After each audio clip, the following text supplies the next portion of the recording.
sou aluno do primeiro período do curso de redes. Trabalho na área de software, na área comercial, na venda de software de gestão empresarial, numa empresa chamada Planalto Informática. O intuito da nossa apresentação é falar um pouco sobre software livre e FreeSol. Como que esses dois pontos vão interagir e um pouco de conhecimento de cada um deles dentro do que a gente conseguiu buscar de informações. Por favor, primeiro slide. Então, tema software livre e FreeSol. O que é software livre? Bom, software livre, segundo a fundação criada pelo Richard Stallman, é qualquer programa de computador que pode ser usado, copiado, estudado e redistribuído, desde que você leve em consideração a manutenção dos créditos aos autores originais e a utilização da mesma licença de redistribuição. Então, esse seria o conceito básico, teórico de software livre. Tá? Só que, para ser considerado software livre, existem algumas liberdades, algumas condições para que esse software seja enquadrado na condição de software livre. Quais seriam elas? A liberdade de executar o programa para qualquer propósito, a liberdade de estudar como o programa funciona e adaptá-lo às suas necessidades, porque cada empresa pode ter uma necessidade, cada pessoa pode ter uma necessidade, e esse software ele pode ser adaptado nesse sentido. A liberdade de redistribuir cópias de modo que você possa auxiliar o próximo, e a liberdade de redistribuir cópias de versões modificadas. Então, se ele seguir essas 4 liberdades, esse programa pode ser considerado software livre. Okay? Origem do Linux. Para falar da origem do Linux, eu resolvi contar uma pequena história sobre a origem do Unix até chegar no Linux. Seria mais ou menos o seguinte: na década de 60, os programas eles eram incorporados ao hardware. Então, todas as empresas que vendiam computadores, cada um tinha sua licença de utilização. E esses computadores eles não se falavam entre si. Uma grande empresa do mercado norte-americano, chamada AT&T, resolveu mexer com isso, resolveu mudar essa situação. Por quê? Eles compravam diversos equipamentos, diversos computadores de fabricantes diferentes. E esses computadores não estavam conversando. Então, 2 funcionários da AT&T resolveram se juntar e desenvolver um sistema operacional que fizesse com que esses programas, com que esses computadores se falassem. Então, daí eles criaram o Unix. Então, o Unix foi criado, na época, por 2 funcionários da AT&T. Como essa empresa não tinha licença para vender software, então os 2 funcionários, eles convenceram a empresa a distribuir de forma gratuita para quem tivesse interesse de usar o Unix. Então, o Unix, por causa desse motivo, começou a ser distribuído de forma livre para todas as pessoas que tivessem, pessoas e instituições como universidades, cursos de ciência da computação, começaram a utilizar o Unix e usaram por muito tempo. Só que alguns fatos, 2 fatores que eu vou citar aqui agora, um corriqueiro e um fator um pouco mais sério, fizeram com que essa situação mudasse. Em 1984, o Richard Stallman, que é um pesquisador do MIT, que é o Instituto de Tecnologia de Massachusetts, ele teve um problema corriqueiro na empresa e teve um problema mais grave que fez com que essa situação mudasse. O corriqueiro foi o seguinte: ele era o responsável pela rede de computadores do Instituto e essa rede compartilhava uma impressora. No ano de 1984, o programa que controlava essa impressora foi trocado. E ele solicitou da nova empresa o código-fonte para fazer as alterações necessárias para fazer com que a impressora funcionasse de acordo com o Instituto, de acordo com o que o Instituto precisava. E a empresa se negou a passar a licença. E nessa época, todos os softwares eles eram desenvolvidos e distribuídos gratuitamente. Então ele achou isso um absurdo, porque diversas pessoas tinham trabalhado na construção desse software, desse programa em si. Então esse foi um ponto corriqueiro. Um ponto mais grave é que nesse mesmo ano, a AT&T passou por uma reestruturação. Ela foi desmembrada em empresas menores. E com isso eles conseguiram quebrar esse fato de eles não poderem negociar licenças de software. E aí com essa permissão agora, como eles desenvolveram o Unix, eles trouxeram o Unix de volta e a partir daquele momento o Unix deixou de ser um software livre e passou a ser um software proprietário. O Richard Stallman resolveu criar uma fundação, revoltado com toda essa situação, uma fundação, que é a Fundação Software Livre, e como um dos principais pontos, isso criou em 1985, um ano depois, o principal ponto foi a criação de um sistema operacional que substituísse o Unix. E aí ele começou o projeto GNU, que na verdade significa GNU is not Unix. GNU não é Unix. E esse sistema operacional ele foi desenvolvido no decorrer dos anos, e em 1991 um finlandês chamado Linus Torvalds, ele desenvolveu o complemento que faltava para o projeto GNU, que é o kernel. Juntando o que já vinha sendo desenvolvido com o que o Linus desenvolveu, criou-se então o projeto, o sistema operacional GNU Linux, hoje mais conhecido como Linux. Então seria mais ou menos por aí a história, desde o Unix até o Linux hoje em dia. Tá? Então seria mais ou menos por aí, por favor. Aí vem uma pergunta: ter um código-fonte aberto significa que o software é livre? Gente, não significa. Eu vou te explicar por quê. O Windows, por exemplo, pode pegar algum software que ele tenha e divulgar o código-fonte, mas não habilitar a edição e a mudança, a distribuição e a alteração desse código. Então, liberar o código-fonte não significa que esse software é livre, porque ele pode estar bloqueado para mudanças. Então, respondendo essa pergunta, seria isso. Por favor. Todo software livre é gratuito? Bom, tem duas coisas que eu queria falar. Eu posso construir um software livre e vender no meu site. Deixou de ser gratuito, mas é livre. Só que aí entra um ponto que eu acho de extrema importância para o curso de redes, que é o seguinte: o software em si pode até ser gratuito, mas eu preciso instalar esse software. Eu preciso colocar a rede para funcionar. E para colocar a rede para funcionar, eu vou precisar que o administrador de rede, junto com uma equipe, faça a instalação desse sistema para a rede da minha empresa rodar. E isso acontece o seguinte: a empresa que vai fazer essa instalação, ela vai pesar o custo-benefício sobre pagar licença de software proprietário ou instalar um software livre e economizar com isso e melhorar o pagamento que eu dou ao meu administrador de rede para poder ele gerir, administrador e equipe, para ele gerir a minha rede, controlar, monitorar e dar suporte sempre que eu precisar. Então, é nesse momento que entra a função do curso de redes, porque aqui a gente está formando administradores de redes. Então, nesse momento, a gente ganha potencial de negociação com os proprietários da empresa, até para levar para as empresas essas informações e falar: olha, você está usando software proprietário, vamos usar software livre, porque você consegue baixar bastante o seu custo, e a partir daí a gente consegue trabalhar melhor, e aí entra o papel da gente de barganhar também, de negociar também melhores salários para poder, já que a empresa está economizando, e muito, a gente também conseguir melhorar o nosso rendimento e a nossa categoria também como administradores de redes. Tá, gente? Então, software livre é gratuito? Não, porque tem um custo de instalação principalmente. Tá? Algumas vantagens do uso do software livre. Compartilhamento do código-fonte é a principal delas, porque reduz o custo de desenvolvimento. Se eu não preciso começar do zero, eu não preciso pagar gente para desenvolver tudo de novo. Então, eu já começo de um determinado ponto, então eu reduzo o custo de investimento. Maior qualidade, porque tem muitos colaboradores trabalhando em suas melhorias. Tem pessoas no mundo inteiro trabalhando nas melhorias dos softwares livres.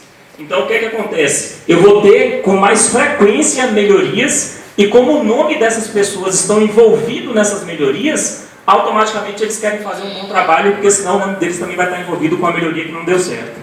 Então, isso é importante também.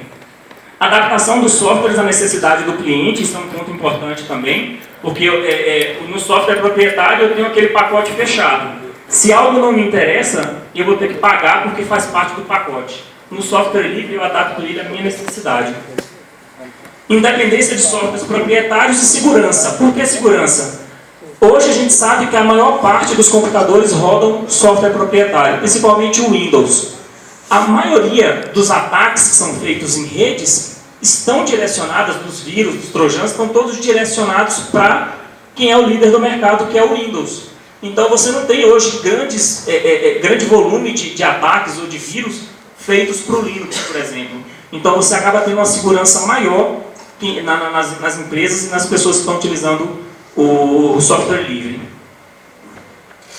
Aqui algumas novidades, gente. A Valve, para quem não conhece, é uma das empresas que constrói plataformas para jogos, e eles resolveram fomentar o desenvolvimento e divulgação do Linux. Eles inclusive mencionam no texto, que é um texto retirado, um texto que foi enviado a mim pelo Severich, que o Linux é o futuro dos jogos. E eles resolveram investir pesado nessa questão do desenvolvimento do Linux. E uma grande notícia também é a IBM, que é uma das maiores empresas de tecnologia do mundo, resolveu que vai investir nada menos do que $1 bilhão no Linux nos próximos 5 anos. Dá uma média de $200 milhões por ano. Isso é um investimento realmente de peso, gente. Isso vai modificar bastante a questão do Linux. FreeSol. Falei um pouco da parte do software livre, agora eu vou partir para a parte do FreeSol. FreeSol, Festival Latino-Americano de Instalação de Software Livre. Essa é o que significa a sigla. Bonequinho estilizado, meio templário. E o que é o FreeSol? É um evento internacional que acontece anualmente em diversas cidades da América Latina. Tá? Por favor, objetivos. O principal objetivo é promover o uso de software livre, apresentando sua filosofia, alcance, avanços e desenvolvimento ao público em geral. Então esse é o principal evento do FreeSol, tá, gente? Benefícios para a instalação, para a instituição que cedia o FreeSol. Isso aqui é importante, eu vou voltar nesse ponto no final, quando eu for falar sobre a conclusão do curso, da palestra, que é o seguinte: o principal benefício é a visibilidade. Os olhos de toda a comunidade envolvida com a área de TI vão estar direcionados para a instituição que está sediando esse evento.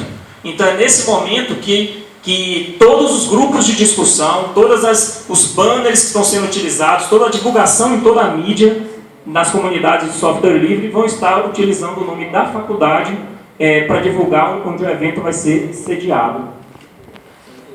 E aqui alguns números do FreeSol, gente, 2012, tá? Eu não consegui pegar números atualizados de 2013 ainda, porque eles não me passaram. Foram 277 cidades envolvendo todos os países que sediaram o FreeSol. Eles consideram uma média de 200 pessoas em cada cidade participando do evento, então aproximadamente 55 mil pessoas estudando, instalando e compartilhando software livre e conhecimento. Então esse é um dos números bacanas. De 2011 para 2012 a gente teve um acréscimo de 7 países, então foram 20 países participando do FreeSol. Esse slide mostra que Brasília, em 2012, sediou o maior evento do FreeSol no Brasil, com a participação de 2.239 visitantes. Já antecipando, a previsão do FreeSol Goiânia para o ano que vem é de 2.000 participantes. Tá? Cidades do Brasil. Foram 55 cidades no FreeSol 2012 e a meta para 2013, que eu não tive ainda como confirmar, é de que seriam aproximadamente 100 cidades dentro do Brasil sediando o FreeSol. Aqui algumas fotos do evento que aconteceu esse ano lá na Faculdade Alfa. Pode passar, por favor, com palestras, minicursos, Hack Labs. Outra, por favor. Aqui é o seguinte, gente. A Valéria Barros é uma pessoa que faz parte da organização do FreeSol de Goiânia. Ela é desenvolvedora de software desde 2011, técnica em informática pelo IFG e estuda análise e desenvolvimento de sistemas pela PUC. O que é que ela me falou sobre o evento? Conheci o FreeSol dentro da universidade e através dele, além do conhecimento adquirido, comecei a me engajar na comunidade, fazer amigos, conhecer outros eventos e arrumar emprego. Então o FreeSol de alguma forma serve para fazer isso, para interagir, para que todos interajam, divulguem conhecimento e também oportunidades também de trabalho. E, lógico, foco, instalação de software livre e todas as tendências do mercado na área de software. Foi uma pessoa que me ajudou bastante Pode passar. Um vídeo sobre...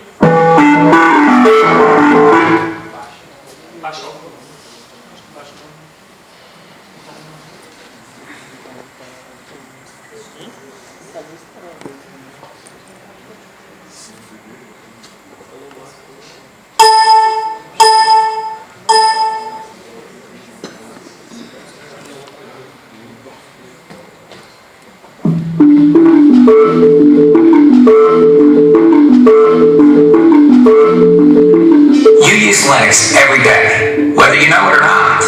Over 850,000 Android phones running Linux are activated every single day. Compare that to just 30,000 Windows phones, according to the latest reports. That means 100 Android devices have come online. Baixar pouquinho mais, vou matar vocês.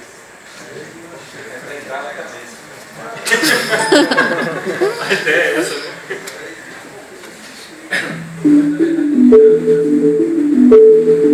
Só uma hora de vídeo, gente. You use Linux every day, whether you know it or not. Over 850,000 Android phones running Linux are activated every single day. Compare that to just 30,000 Windows phones, according to the latest reports. That means 100 Android devices have come online just since you started watching this video. Nearly 700,000 TVs are sold every day, most of which are running Linux. 8 out of 10 financial trades are powered by Linux. 9 out of 10 of the world's supercomputers run Linux. Google, Twitter, Facebook, and Amazon are all powered by Linux. So, how was Linux developed to achieve all of this? Unlike other operating systems, like Windows or iOS, Linux is built collaboratively, across companies, geographies, and markets, resulting in the largest collaborative development project in the history of computing. Just since 2005, about 8,000 developers from almost 800 companies have contributed to the Linux kernel. These contributions have resulted in 15 million lines of code, 1.5 million lines written in just the last couple of years. Consider that Homer's epic Iliad poem is a mere 15,000 lines of text. The novel War and Peace, just 560,000 words. But it's not just about the sheer number of lines of code. It's also about how quickly Linux is developed and released. For example, a major new kernel comes out every 2 to 3 months. Compare this to years for competing operating systems. This is made possible by a unique collaborative development process. When submitting code to the Linux kernel, developers break changes into individual units called patches. A patch describes the lines that need to be changed, added, or removed from the source code. Each patch can add a new feature, new support for a device, fix a problem, improve performance, or rework things to be more easily understood. Developers post their patches to the relevant mailing list, where other developers can reply with feedback. When the patch is close to being release ready, it is accepted by a senior Linux kernel developer, or maintainer, who manages one or more of 100 different sections of the kernel. While this isn't a guarantee that it will go to the main line, it's certainly a good sign. Here it gets an even more extensive evaluation. When the maintainer finishes their review, he or she will sign off on the patch and send it on to Linux Creator and Linux Foundation fellow Linus Torvalds, who has the ultimate authority on what is accepted into the next release and what is not. Nearly 10,000 patches go into almost every new release. About 6 patches are applied to the kernel each hour. Linux's rate of development is simply unmatched. Today, Linux is dominating on mobile devices, in the enterprise, and web infrastructure, data centers, supercomputing, and more. What's next? Because together, we're ready.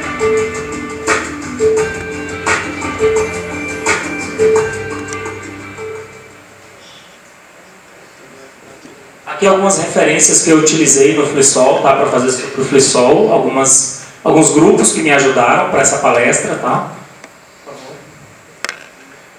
Carlos, e a infraestrutura para receber um evento desse? Boa noite a todos. Boa noite. Meu nome é Carlos Rogério, tenho 23 anos, estou cursando curso superior de redes, estou no primeiro período. Hoje, atualmente, eu trabalho na Universidade Federal, presto serviço, lá na área de telecomunicações, e eu vou falar um pouco sobre a infraestrutura da instituição e também para receber um evento como o FluSol. Bom, hoje a instituição possui 13 salas, 16 laboratórios com aproximadamente 20 máquinas cada laboratório, um laboratório de montagem e manutenção de computadores e um laboratório de telecomunicações. Bom, vou começar a falar sobre VLAN. O V de virtual, né? Virtual LAN. LAN, Local Area Network, né? Então, é uma rede logicamente independente aqui está falando que várias VLANs podem coexistir em um mesmo switch, né? De forma a subdividir uma rede física, né, em várias redes virtuais. Por que utilizar a VLAN, né?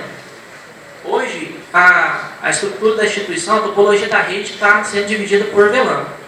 Bom, vamos supor que a gente tem um evento, os Hack Labs, né?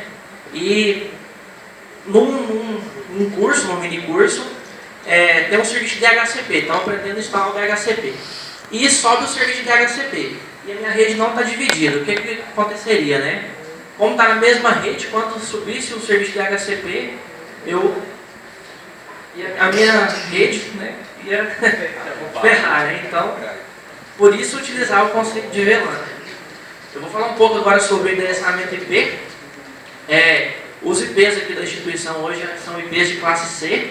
Aí está a máscara de rede padrão, né, IP de classe C, que são 3 octetos com todos os bits marcados, que 3 vezes 8 dá 24, na representação CIDR, né?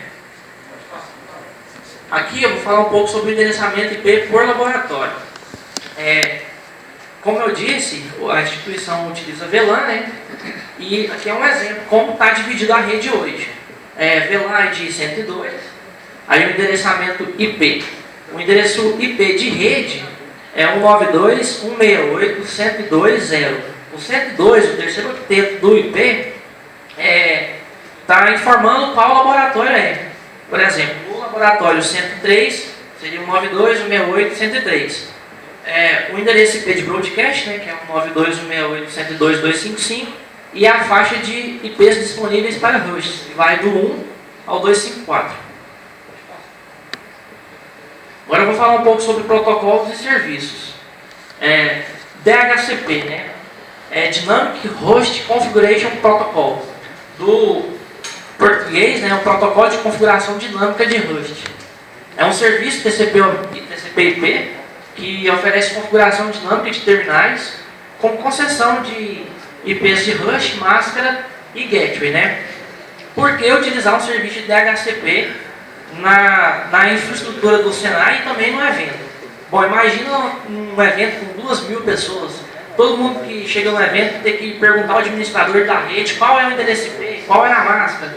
Então isso é uma coisa inviável, né? Então por isso que a gente tem que ter um serviço de DHCP rodando na rede. Pode passar. Um serviço de DNS, que é Domain Name Service. Aqui eu usei um gráfico aqui do CVD. O Domain Name Service é sistema de nome de domínios, né? É um sistema de gerenciamento de nomes hierárquico e distribuído. Mas na estrutura do FreeSol, o conceito, a gente utilizaria outro conceito. Utilizaria o DNS como DNS Cache. Por quê? Hoje o Senai tem um link de 100 megabits por segundo da operadora GVT. O que acontece? Uma estrutura como essa, muita gente conectada ao mesmo tempo. Então assim, a gente utilizaria o DNS fazendo cache. Dessa maneira que os sites que já foram feitos a resolução de nomes, quando for solicitado novamente, em vez de sair para a web, para fazer essa resolução externa, fizesse a resolução de nome dentro da própria rede. O proxy, que serve basicamente para controlar a navegação dos usuários, é uma rede, né? Mas também com o conceito do que aqui? O proxy com o conceito de fazer o cache também. E aqui eu coloquei aqui, através de DHCP, DNS, né? E o WPAD, que é um serviço, que é o Web Proxy Auto Discover. O porquê disso? Aqui a gente costuma muito chegar aqui, vai navegar, não navega, né? Aí entra no navegador e seta o proxy, 92.168.50.10. Então, com esse serviço de WPAD, a gente não tem a necessidade de estar configurando o proxy. E isso é inviável também, né? Pensa 1.000 pessoas aqui, qual que é o endereço do proxy aí configurado? Não tem nem lógica, né? O Samba, que serve basicamente para clientes Windows se comunicar com redes Linux, né?